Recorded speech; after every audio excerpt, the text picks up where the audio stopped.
Bacaan dari surat Rasul Yakobus. Saudara-saudaraku, apakah gunanya kalau seorang mengatakan bahwa ia beriman tetapi tidak mempunyai perbuatan? Dapatkah iman itu menyelamatkan dia?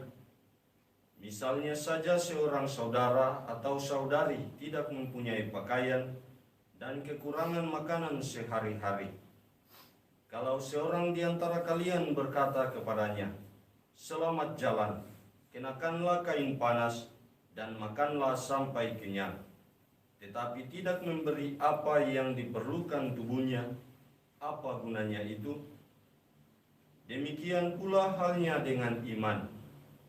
Jika iman itu tidak disertai perbuatan, maka iman itu pada hakikatnya mati. Tetapi mungkin ada orang berkata, "Padamu ada iman dan padaku ada perbuatan." Aku akan menjawab dia, "Tunjukkanlah kepadaku imanmu itu tanpa perbuatan, dan aku akan menunjukkan kepadamu imanku dari perbuatan-perbuatanku." Engkau percaya bahwa hanya ada satu Allah. Itu baik. Tetapi setan-setan pun percaya akan hal itu, dan karenanya mereka gemetar. Hai manusia yang bebal, maukah engkau mengakui sekarang bahwa iman tanpa perbuatan adalah iman yang kosong? Bukankah Abraham bapa kita dibenarkan karena perbuatan-perbuatannya ketika ia mempersembahkan Ishak anaknya di atas mezbah? Kalian lihat bahwa iman bekerja sama dengan perbuatan-perbuatan, dan oleh karena perbuatan-perbuatan itu iman menjadi sempurna. Dengan jalan demikian genaplah ayat yang mengatakan, "Lalu percayalah Abraham kepada Allah, maka Allah memperhitungkan hal itu kepadanya sebagaimana kebenaran." Karena itulah Abraham disebut sahabat Allah. Jadi kalian lihat bahwa manusia dibenarkan karena perbuatan-perbuatannya dan bukan hanya karena iman. Sebab sebagaimana tubuh tanpa roh itu mati, demikian pula iman tanpa perbuatan-perbuatan adalah mati. Demikianlah sabda Tuhan. Syukur kepada Allah. Tuhan bersamamu Dan bersama rohmu. Inilah Injil Yesus Kristus menurut Markus. Dimuliakanlah Tuhan. Pada suatu ketika Yesus memanggil orang banyak dan murid-muridnya dan berkata kepada mereka, "Setiap orang yang mau mengikuti aku harus menyangkal diri, memikul salibnya dan mengikut aku. Karena barang siapa mau menyelamatkan nyawanya, ia akan kehilangan nyawanya. Tetapi barang siapa kehilangan nyawanya karena aku dan karena Injil, ia akan menyelamatkan nyawanya. Apa gunanya seseorang memperoleh seluruh dunia, tetapi kehilangan nyawanya? Karena apakah yang dapat diberikan sebagai ganti nyawanya? Kalau seseorang malu karena aku dan karena perkataanku di tengah-tengah angkatan yang tidak setia dan berdosa ini, maka Anak Manusia pun akan malu karena orang itu apabila ia datang kelak dalam kemuliaan Bapanya, diiringi malaikat-malaikat kudus." Kata Yesus lagi kepada mereka, "Aku berkata kepadamu, sungguh di antara orang yang hadir di sini ada yang tidak akan mati sebelum melihat kerajaan Allah datang dengan kuasa."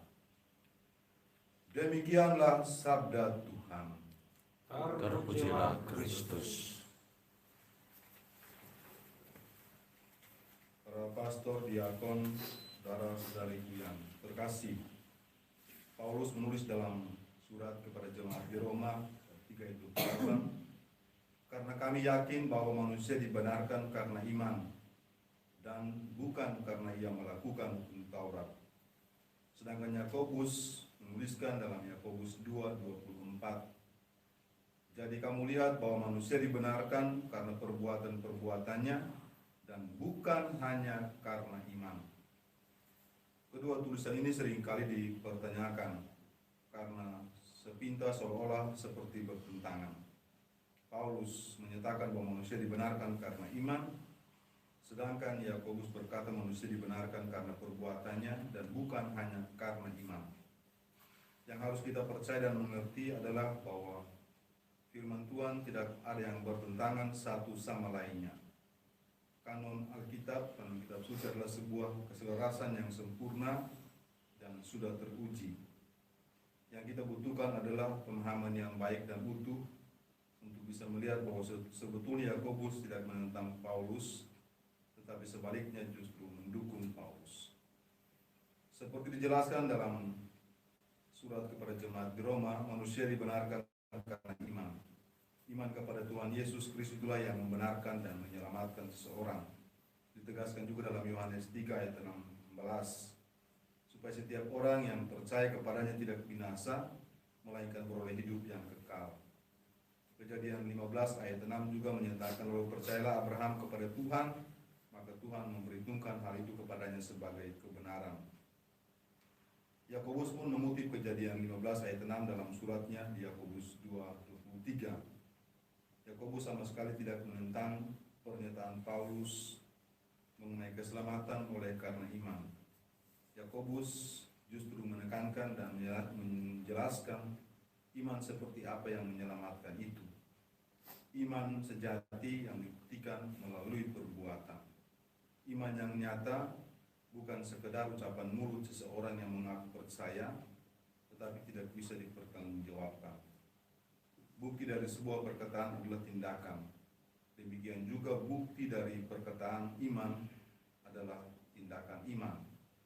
Orang yang sungguh-sungguh percaya kepada Kristus akan terlihat melalui iman, akan terlihat imannya melalui perbuatan yang dia lakukan. Selain itu juga sebenarnya konteks dari dua kelompok jemaat yang berbeda. Paulus berhadapan dengan orang yang lebih menekankan soal perbuatan, karena dia mengatakan bahwa perbuatan saja tidak menyelamatkan, harus iman. Sebaliknya Yakobus berhadapan dengan orang yang hanya fokus pada iman. Maka Yakobus menekankan bahwa iman saja tidak cukup. Iman itu harus dinyatakan dalam perbuatan. Kalau dia mengatakan dengan sangat jelas, tunjukkanlah kepadaku imanmu itu tanpa perbuatan, dan aku akan menunjukkan kepadamu imanku dari perbuatan-perbuatan. Yakobus menulis bahwa iman dan perbuatan harus seimbang. Iman bila disertai perbuatan nyata akan menjadi sempurna. Jika tidak, iman itu kosong dan sia-sia. Semoga demikian. Amin.